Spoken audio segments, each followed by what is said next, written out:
Vitality are looking to take that Lee Sin away themselves. Of course, Skeen's also a very prominent Lee Sin player, and it seems like that there's a lot of contention around some of these strong early game jungle picks. It definitely does, Velius, and with the Lee Sin locked in for Skeens, we'll have to see where Lorx decides to go for his second rotation. I think you have to pick jungle here, and usually we see a support pick as well. Dreams likes things like the Nautilus, but of course that's already been banned away, so maybe we'll see Dreams go to something like the Braum, just to give a little bit of safety for the MF in the bottom lane. Yeah, quite possibly. It looks like they're going to prioritize going for the Thresh instead, though. I think that this gives you a lot of gank setup in the bot lane. I think it's also something that Dreams just prefers to play if he can. We know that when he's able to set up on those engage-style champions, he's feeling a lot more comfortable. And I think that the core that Schalke have drafted for themselves right now is very well-rounded. Something that Schalke have to bear in mind is that Yuumi is still up and available. When paired with the Ezreal, it's a very strong duo combination. Very safe in the bot lane 2 versus 2 as well. Can be difficult to dive. So I would imagine that with the lock-in of the LeBlanc right now for Selfie, Schalke should look to raise the Yuumi on their ban priority list. I totally agree with you there, Vedi. I actually played a solo queue game this morning against Yuumi Singed bot lane. That is not fun. Just in case anyone wants to play like a little bit of a random bot lane duo, Yuumi Singed. You can't kill him. They heal you. You can proxy farm. It's actually disgusting to play against. Anyway, we'll see that this game, because of course the Ezreal is already locked in. Just wanted to Are you share sure, that. Medic? Are you confident that we won't see Yuumi Let's Singed? just remember, neither of these teams are actually playing for anything apart from pride right now. I mean, it's true. Schalke obviously anticipating the Yuumi Singed bottom lane. Get rid of the Yuumi. They don't want to see that played. The Yasuo banned away from Vitality, so we're not going to see that Yasuo-Gragas combo.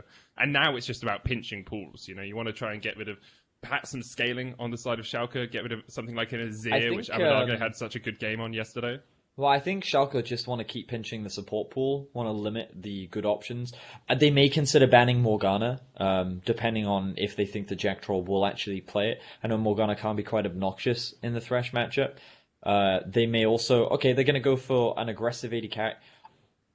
Oh, okay, Flex. So this suggests that Schalke's thinking about Gangplank top lane.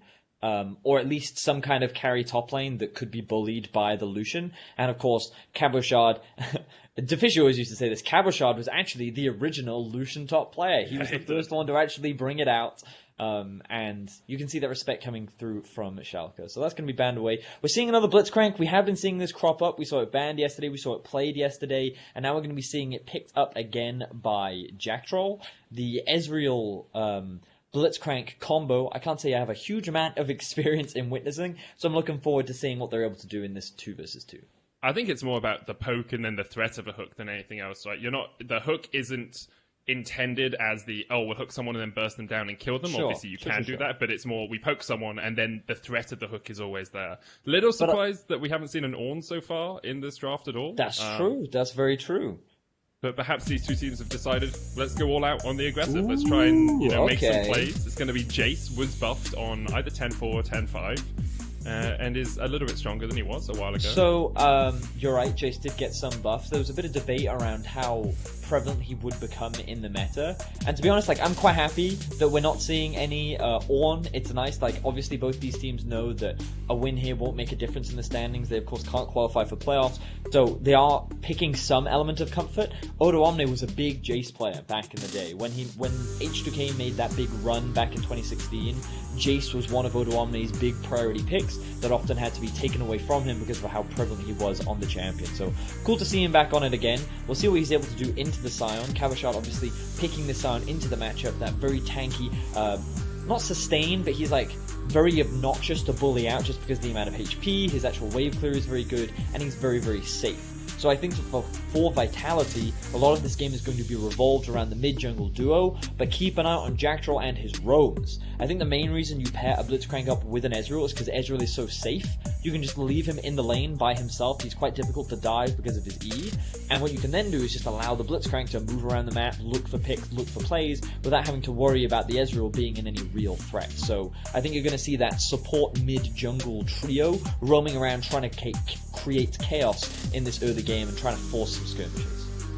I think that would be really interesting to watch because, of course, early action is what I like to see and what wakes you up on a Saturday afternoon when you've been sitting at home all day. So I'm looking forward to that. I do wonder a little bit about Jack Troll being on a support that can be in multiple places and look for multiple ganks, because he has, well, yesterday when he was playing the Leona, he tried to set up ganks and failed, and thus gave the enemy team quite a few kills. So we'll see if you can rein it back a little bit here. Of course, Blitzcrank gives you a little bit more safety because your engage is more dragging someone towards you rather than diving in yourself. Yeah, and he's got quite a lot of good targets. If you accidentally hook a Thresh, it's not the end of the world. If you accidentally hook someone like an Ornn, yeah, that's not going to be good for you. But of course, there are no massive frontline tanks on the side of Schalke. They are running the Jace in the top lane. They will also be running the Corki in the mid. The one thing about Schalke's comp, though, is that it's got a lot of poke. Very good at just keeping at arm's length, throwing a lot of harassment down. This makes them really good at setting up sieges, because when they get into a position where they can threaten the tower, there's going to be a huge amount of threat and damage coming out from the side of Schalke. On top of that, they can actually play quite defensively and not try to overforce things. So they also have a pretty good 1-3-1, and I think that Schalke's comp overall definitely tailored a little bit more towards scaling. But of course, you have to remember that Ezreal in the late game is going to be a massive threat. LeBlanc and a frontline tank of Sion can also be very difficult to deal with. So I think scaling is relatively comparable, but the thing that you always have to bear in mind is Schalke, their ability to play that side lane because of the Corki, because of the Jace, might be too difficult for Vitality to deal with. So I think there's a lot going on both comps. There are a lot of different ways in which both teams can play the game, but I think the biggest thing to keep track of in the early game, especially for Vitality, is how much is Skeens playing around mid lane, and what are they trying to do in terms of finding those early game leads?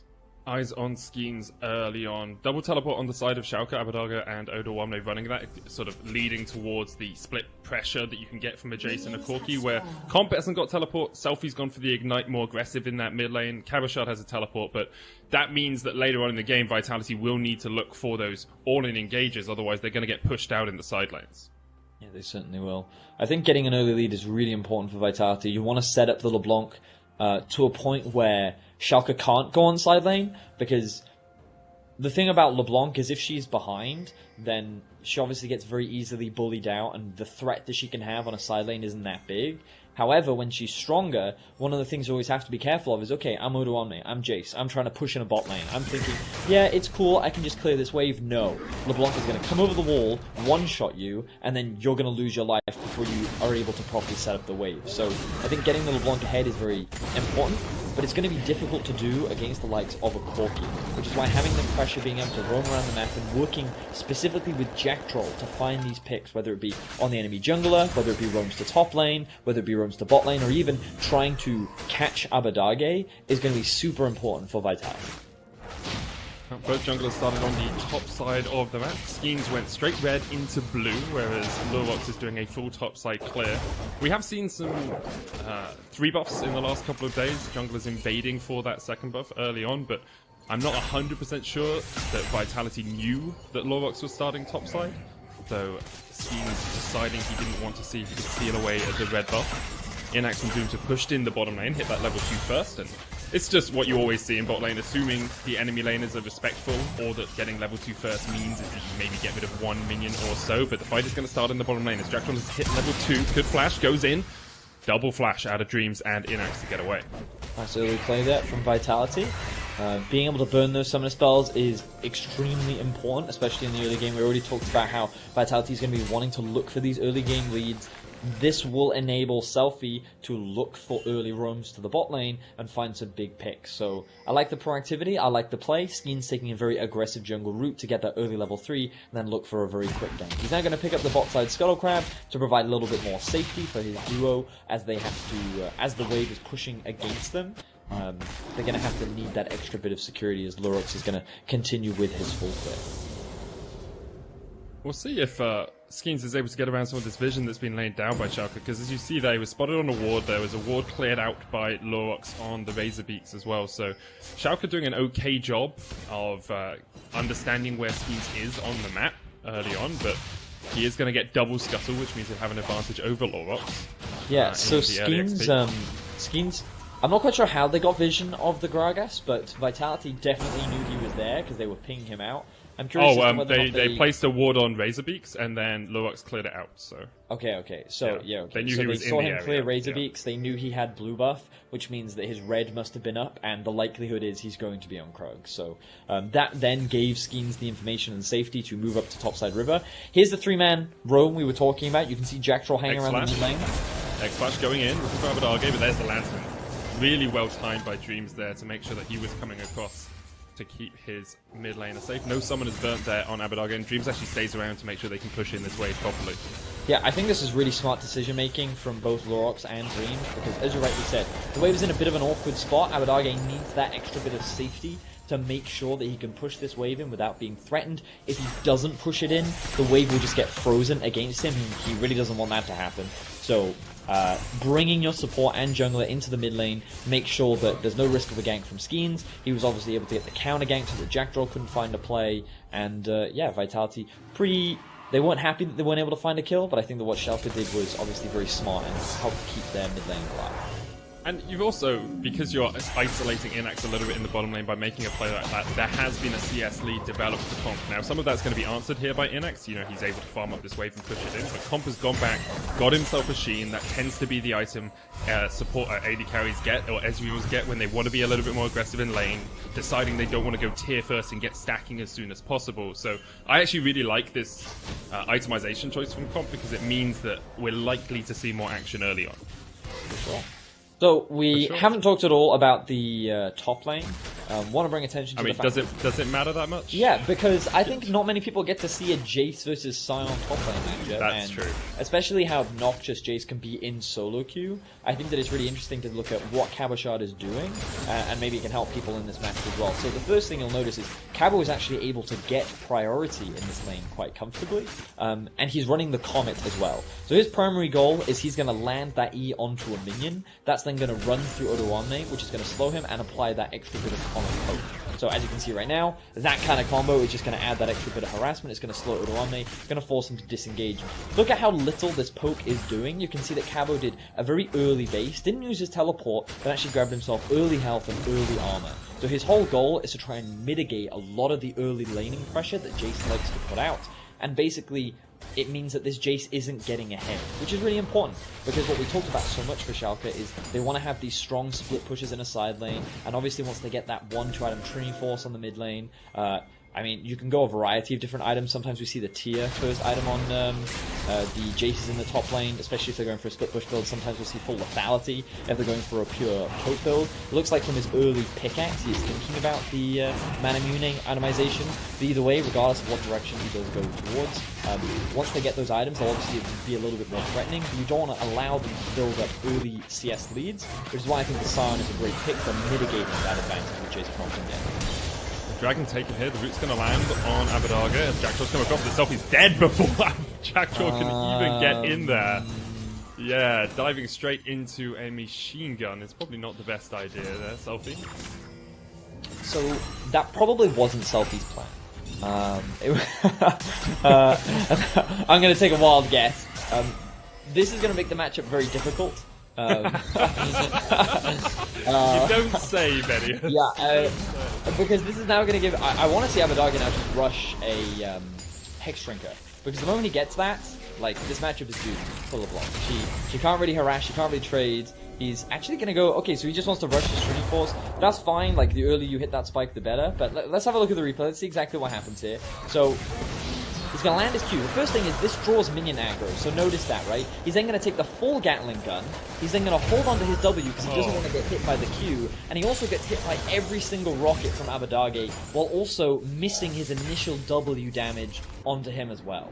So I think the really big thing that he was trying to do is, because Jackdaw was coming, he stepped back in front of the minions to land his second chain. And that just gave Abadage all the time to use the Gatling gun and just shred him down. Because of course, probably using armor and magic resist when that Gatling gun's going off. It was probably a communication thing where Selfie was like, or Jack Troll was saying, I'm coming to gank mid, let's look for a play mid. And then while he's so committed to setting that up, Jack Troll then isn't in a position where he can properly follow up, and then obviously Selfie ends up losing his life. Doesn't use flash, doesn't use the ignite, and yeah, gives the early Sheen over to Abadage. 500 gold lead now in the mid lane, about 500 for Schalke across the rest of the map. So Cloudrick did go down earlier for Vitality, but a Ripeld has been picked up by Schalke to respond. We'll see how anxious they are to use that, because they really don't need to right now. They can just continue with these lanes. No one's really being harassed out too much. I mean, Comp has a slight lead in the bottom lane, which is now the top lane, but nothing too monumental. So Schalke should be very happy with how the game's going so far. Yeah, Schalke should feel pretty confident, especially after that early kill. They're not going to be super happy about the fact that this Ezreal has a lot of farm, because he's going to be the late game guarantor for the side of Schalke. You have to remember that Ezreal, I think one of the big things to... Ooh, drinks. One of the big things to recognize about Ez is that his scaling is relative to how easy it is to kill him. And when you look at the comp coming out from Schalke, these champs aren't really the best at diving onto a backline and threatening a squishy champion like Ezreal. So once he gets to 2 items of Trinity Force plus Mana Mune, or Muramana, I always get it's Muramana is the upgraded one, because I remember through, you get a Muramana, right? So... Okay. They were swordsmiths. They were Japanese swordsmiths.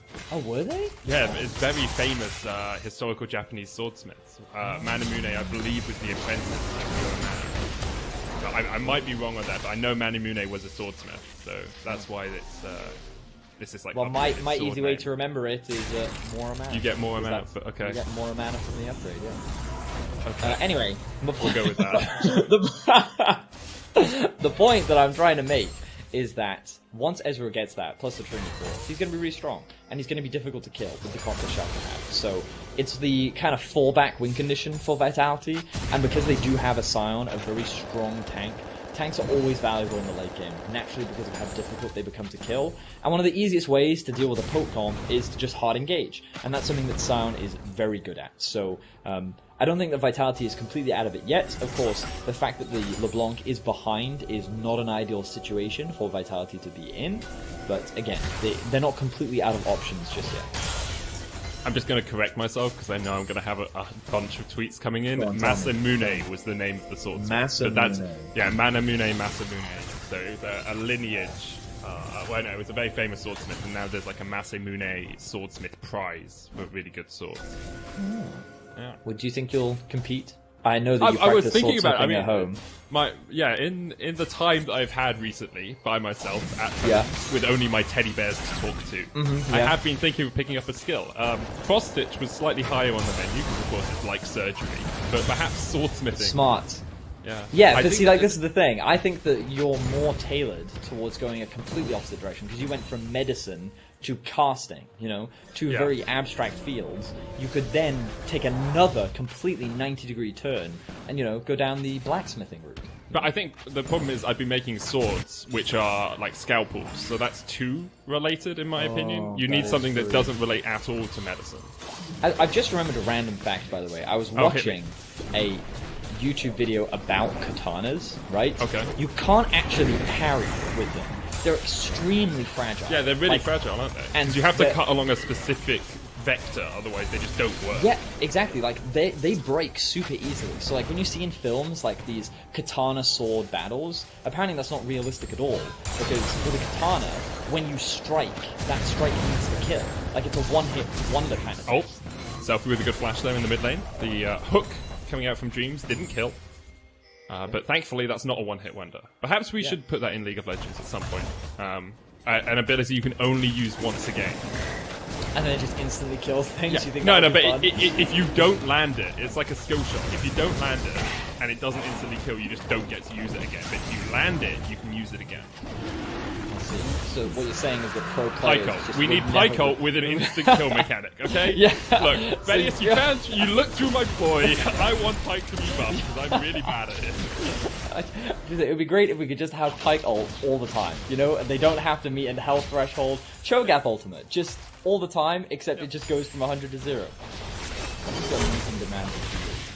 Maybe stay away from game design, okay? I mean, I've heard of some of the things Ender asks for. I think that's mild in comparison. But back to the game, Schalke still have this 800 gold lead. We have seen the lane swap around. Ripfeld is used in the mid lane to get a charge in. That turret's almost down. But Cabochard and Oda1 just continue to trade. It is the Manamune build for Oda1 as we expected after he got that pickup. So, yeah, when we look at some of the items, you can see the Luden's Echo is now done for Selfie. That's a pretty big pickup, but he's a level behind Abadage, which means that, again, he's still not going to have that threat.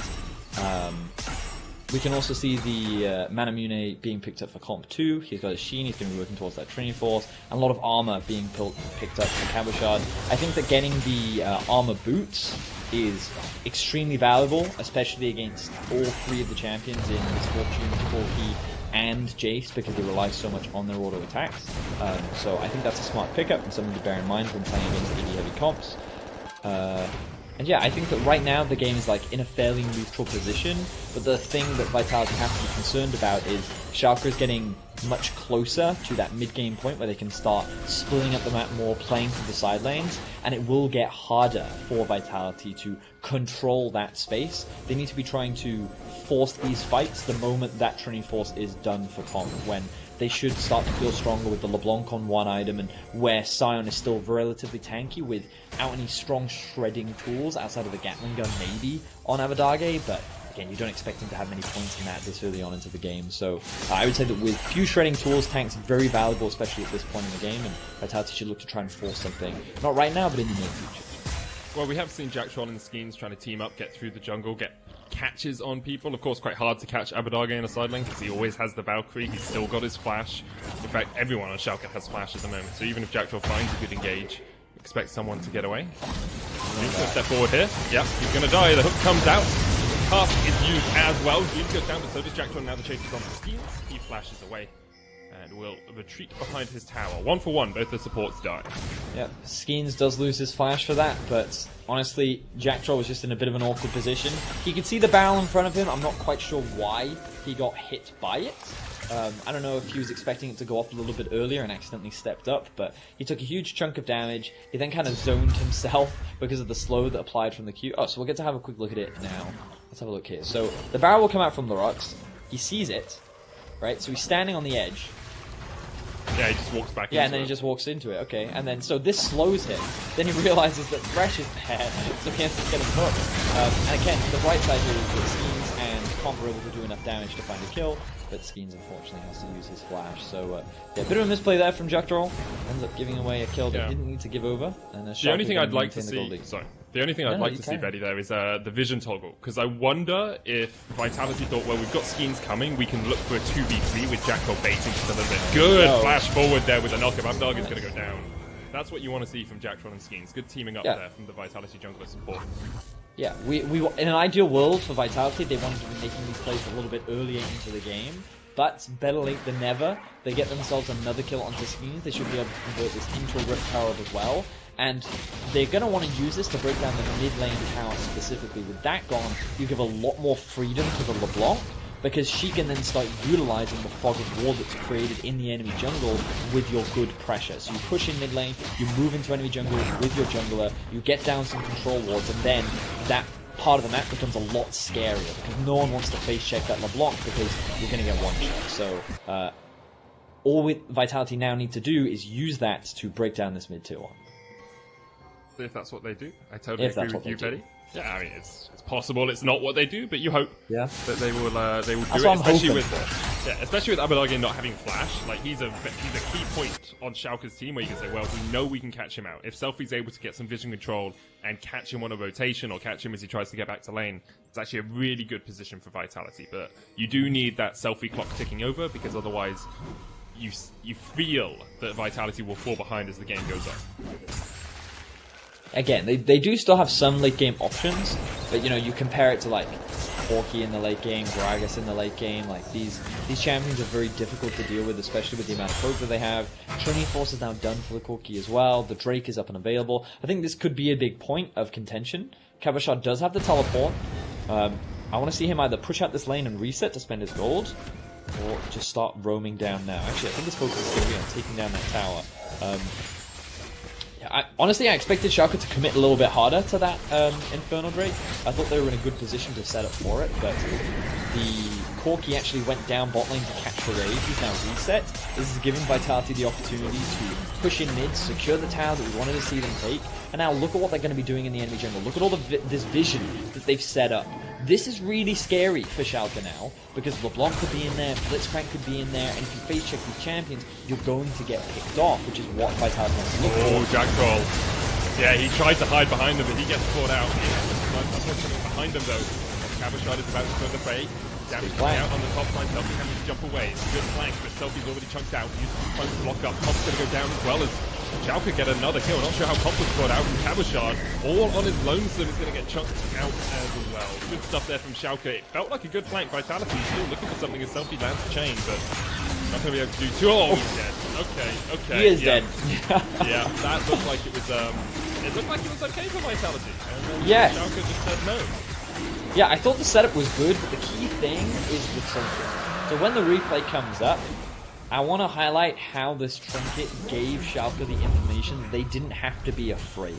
So the moment they drop the, well, they get this controlled, but the reason why they're able to walk up here is because they see Vitality start off the break, which means that must mean Vitality's not in the enemy jungle. This means there's nothing we have to be afraid of, so they can just collapse in the river and force a fight, and they have a numbers advantage. So they find the initial pick onto Blitzcrank, they zone Selfie out of the fight, and then Comp just gets one shot, not even an opportunity to use his flash. Meanwhile, Cabashard thinks he's found himself a great flank, but then he ends up getting dropped off because he's in a 1 versus 5, and the coordination just wasn't there for Vitality. I think they started the Drake just a little too early. The priority should have been looking for a pick instead, rather than actually looking to try and force a fight. And instead they end up getting collapsed upon. Schalke walk away the victors, and now they've been able to balloon their goal lead to about 3k. And it's those sort of mistakes that have plagued Vitality this split, right? You can see what they want to do, but it feels more like 5 solo queue players than a coordinated team at times. Schalke have stepped up week to week. Yesterday, obviously, we saw them beat Misfits. Here, they capitalize on a mistake made by Vitality. And now they have total control of the game. Trinity Force finished. Mana Mune has stacked up fully to the Mura mana. And the Hex Drinker's there for Abadaga as well. So it's going to be very hard for Vitality to find a target on the Schalke lineup. Yes, correct. Thanks. Great assessment. Oh, Selfie's going to jump in. Selfie's not. Yeah. It's like, hey, he did jump in, so that bit was correct. He then realised his mistake very rapidly and actually might die here to Abadaga. If Phosphorus Bomb comes out, that's only the clone that he's taken out, but Selfie has to jump away once again. Just doesn't want any of that action. This matchup gets really sad when the Hex Drinker plus Trinity Force is complete, because LeBlanc can't really do anything. You always get out-traded. You can easily get chased down because he has the Valkyrie to run you down as well. So usually the Corki won't kill you, but he definitely won't lose to you, which is why Corki is usually such a good pick into LeBlanc. Yeah, and then Schalke is going to convert this into another tower. The Baron is alive. I think doing it right now would be very risky, but it's something that they can start setting up for. They don't need to, because of course they can keep playing on side lanes. Look at Oroame's build. Going for the Black Cleaver second helps him with the armor shred, especially against a big tank like Cabashard. This is going to make him much stronger in the 1v1 on the side lane. And now Schalke can start doing what we pretty much talked about throughout this game, which is start playing to their side lanes, play the 1-3-1, start splitting up the map and going for these early skirmishes. And if Vitality try to answer one of the side lane pressures, then Schalke can use the pressure that they have elsewhere on the map to push in and trade for objectives. It's going to be a long road for Vitality to get back on into this one. Jackdaw looking for a flank here as the vision control is there for Vitality in this blue side jungle. But as we have a moment's pause, Vedius, I know that you wanted to talk about something before we came into this cast. Is this a good moment to talk about it? Is this a good moment to talk about it? Yeah. Wait, how? Is Vitality setting up around Baron? I just want to see what they're doing. Walking past Baron. Okay. No, they had really good vision setup, so I thought that they might actually try to start it.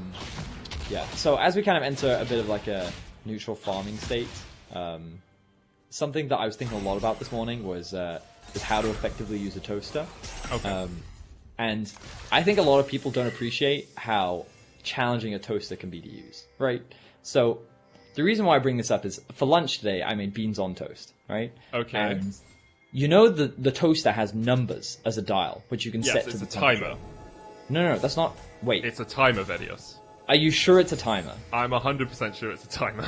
Okay, well, listen, we can have that debate in a second, okay? I don't think... Unless you have, like, on most conventional toasters, that's a timer for how long until it pops up. Really? Yeah. Interesting. I thought it was the heat. I thought the level of heat is what was produced there. Because the reason why I wanted to bring this up, right? The reason why I wanted to bring this up is because normally I like my toast like a golden brown, right? You know, Yeah, I like basically toast colored. Yeah, well, I basically like warm bread, like golden. Oh no, okay, that's bread, not golden you know? brown then. That's beige.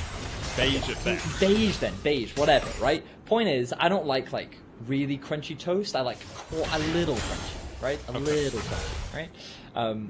So that means that what I'll do is I normally want the timer on a 3, but the first time you put the toast in, you actually want to set it to a 4. Yeah, because it has to warm up. Because it has to warm up, and I think this is the crucial thing that people forget, Medic.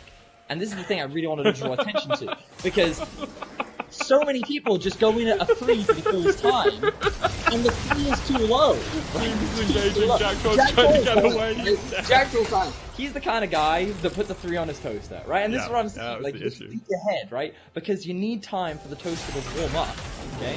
And then, but that's the crucial thing, then when you put the next piece of toast in, you drop it down to the 3. Right, and that, like, I think like more guys need to be out there on how to use a toaster, because it's taken me like over 20 years to really optimize this process, and I think too much toast has been damaged as a result. So you know how we talked about Masamune and Muramune and the idea behind these great blacksmiths who kind of revolutionized their craft? Yeah. Do you think there's going to be a league item called like Breadamune and it's named after Breadius? And you're gonna have like honed the craft of making bread. I mean, I prefer it as a champion, you know. I mean, like, it's kind of the mighty bread maker. The call of millennials, isn't it? You know, we say, let's get this bread. The call of millennials. Let's get this bread. Let's yeet this wheat. Let's grow this dough. Breadius, the master bread maker. It's not bread though; it's toast. It's we're not making bread because that's we're different. Yeah, you can't make bread. You can make toast only. Yeah, because that you've got you need an oven for that, and that's like a whole tier above toasters. Okay, like maybe even 2 tiers. If you expect millennials to be able to use an oven, like, very difficult. Very difficult. Anyway, let's recap the state of the game. Like, that tangent went on way too long. The Infernal Drake did go down. Both teams could be setting up for the Baron, but right now they don't need to. You can see that Odoamne has pushed in bot lane. He has a 2-level advantage. He's using his Prior bot to rotate up to mid. They have the pressure on top lane as well. Now they can look for a collapse onto the mid lane group of Vitality. They're very strong. The double level 16s coming out from Schalke. They should feel ready to force a fight. Vitality wants to be first. Kausha coming in. Schalke splits. 2 sides of this. It's a pincer movement as bullet time comes out and Jack Troll's already dead. Skeen's down to half HP as Dreams falls low as well. Odoamne trying to get into the fight. And already Cabochard on the front line is getting chunked out. He's going to fall in just a second if Abadarga can get that final rocket in, but he can't quite land it. Sophie goes down. Comp getting chased out by Abadarga in his 4v3 now. Schemes jumps forward. A great kick from him into the true shot barrage, but it's not enough. Vitality lose 3 and only get 1 kill on Schalke. So Vitality wanted to try and make the play happen first. Unfortunately, it was just kind of like a 1-by-1 situation where Schalke was in such a good position that every time Schalke, or Vitality rather, tried to force that engage onto Schalke, they were just losing each member that tried to start off the fight. So Schalke, great patience, great execution. I love the positioning from Inax at the back of the fight as well to allow for a really good bullet time, and it basically meant that Vitality had no options, had no ways of being able to find a successful fight. So Schalke are going to balloon the gold lead even more, and we're going to have another quick look at this fight again. So keep your eyes on Jack Troll. They have the ward just behind them. You can see it in the middle of the lane to set up for the flank. Jack Troll takes a huge amount of poke. Inax positions behind Dreams, who then body blocks. Notice the positioning of that ultimate from Dreams acts as such a fantastic zoning tool, so they can't threaten Inax at all. He's free to get off that great bullet time, as Odoamne is just kind of looking for any target at the back of the fight to kind of pick off. Selfie then realizes that there's no escape for him, so he ends up dropping as well. And while Keynes tries to get a good pick-off, or kick-off rather, Lurox is able to find that kill. So well fought from the side of Schalke as they continue to press their advantage. Yeah, right now, Odoamne in the side lane is pretty devastating to deal with. I do want to say my phone, I forgot to put it on silent, it went off. Apparently only on 1 in 4 toasters is a timer, so you were correct. Oh, it's a thank the thing. Lord. Thank the Lord. I knew it. See? Yeah. You doubted Toastius, man. Doubted Toastius. Yeah, exactly. This is why you need to write your memoirs. Toastius, the explanation of optimal bread. Wait, but surely that would be Explainius who explains that. I think you need to focus on which character is responsible for what here. Maybe and then Toastius Biographius would write the book. yeah. Shakespearean would turn it into a play. Yeah. Spielbergius would make it into a movie. A poem or a play. Well, if it's a sonnet, it depends. Like, I mean, he did both. Da Vinci painted the painting. Anyway. In a little cathedral? Would he do that? In a little cathedral, Vedius, not a big church. Very different. Alright, so the next Drake is going to spawn in 45 seconds. This is obviously going to be the objective that Schalke's looking for. Notice how Schalke have not started the Baron once, right?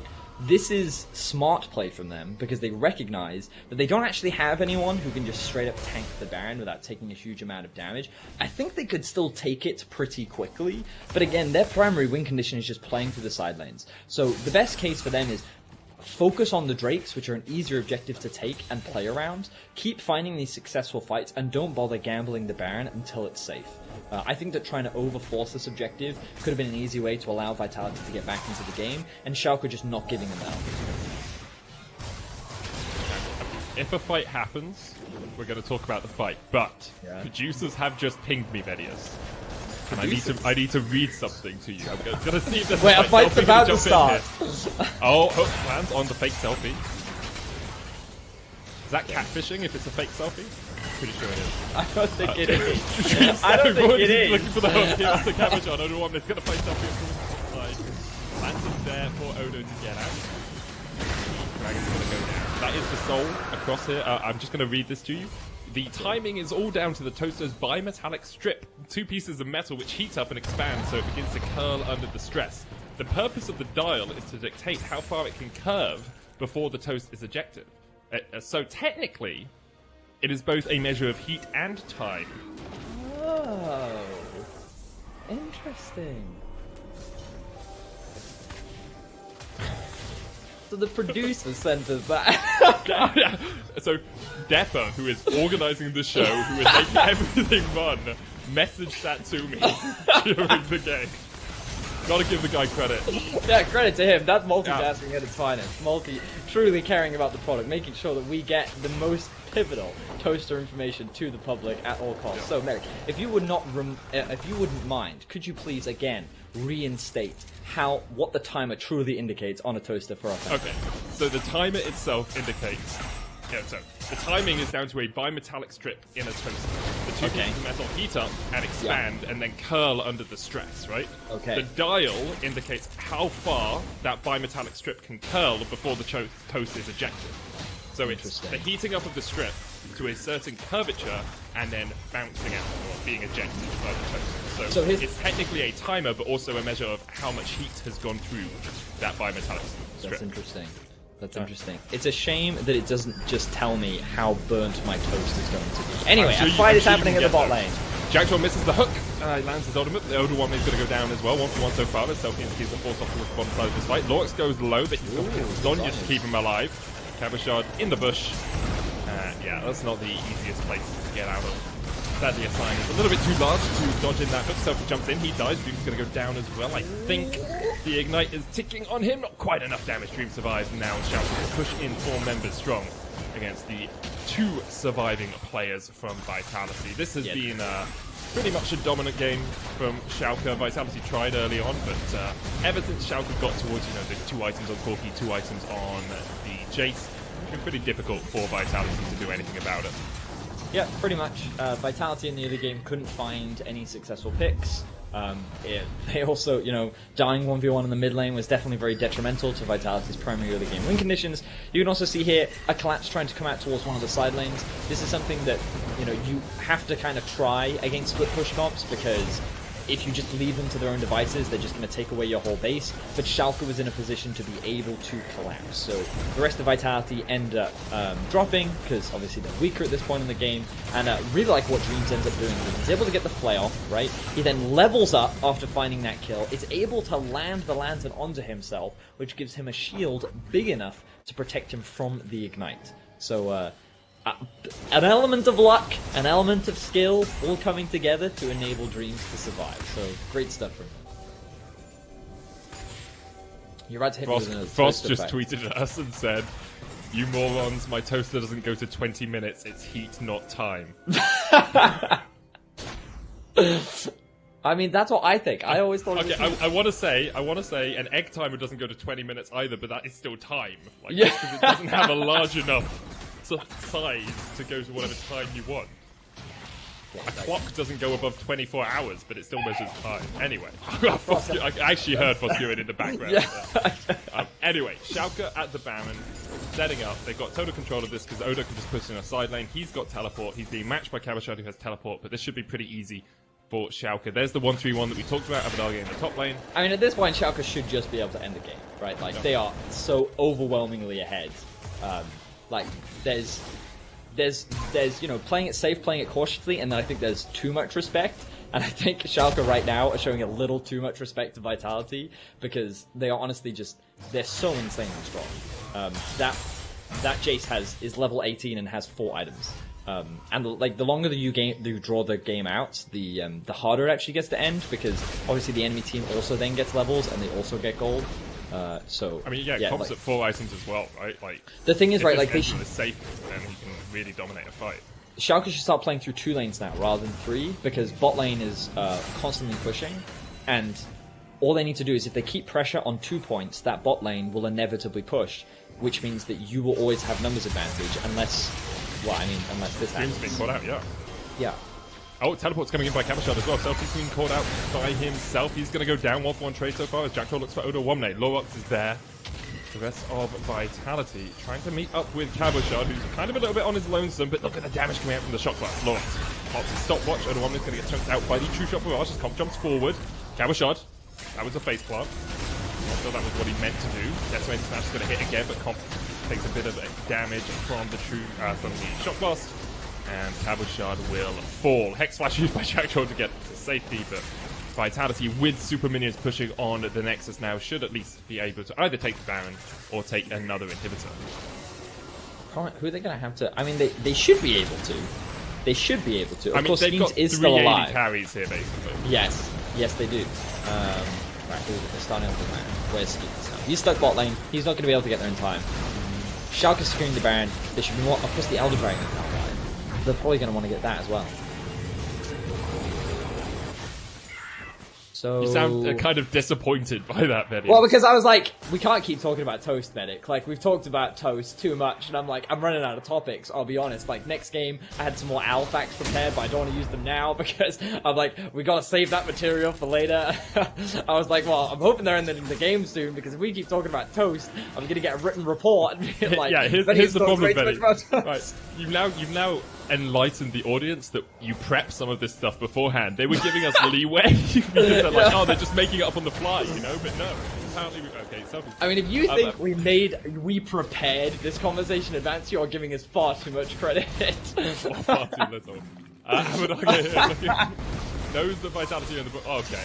Skin from a screen away has taken all of his health. That's so much stuff. Do you see what I mean? They didn't need the Elder Drake. They didn't need the Elder Drake. I mean, they had Infernal Soul. Anyway, they should be looking to end the game now. They're doing it through 2 waves. Inax has caught the wave. That's fine. Everyone's going to try and trade against Kabashad here. Yeah, Kabashad, you don't do any damage, I'm afraid. But you can. He doesn't die, though. Jet set your way back to base. But I think that's the biggest nope I'm out of here in the like, nope. Anyway, Schalke are going to get to 5 wins. Good victory over Vitality. Good elimination. Schalke will take some solace out of the fact that this was pretty much a demolition from about the 15-minute mark. Yeah, I mean, like, Schalke had a very clean game overall, taking their time. A bit of a long one in the end. I think they showed a little bit too much respect towards the end, but it doesn't matter. They found the win. That's what matters. And of course, both of these teams are knocked out of playoff contention, which means that this game didn't have a huge amount of stakes behind it. I think a large part of it was they want to take the game seriously to showcase what they were capable of, and I think that we got to see a little bit more from Abadage once again. Overall, I think he's had a great weekend, which is definitely great for him. I know that he's had a pretty challenging split. We can see, like, we've seen some very mixed performances from him, like, from week to week, and I think that this week, especially in the, we've been kind of, like, joking about how Schalke has been playing almost in their scrim mode, because they are playing from home, obviously. It does seem like that both Abadage and Lorox are playing at a much higher level and a higher quality than what we've seen so far. So impressive stuff from them, and we'll see if they can continue that level of performance moving into week 9 next week. And both Abadage and Lorax are in your Kia Player of the Game votes alongside Oda Womne. It's actually Schalke's first 2-0 week of 2020. And if you want to get involved in the voting, go on over to @LEC on Twitter and make sure you cast your vote.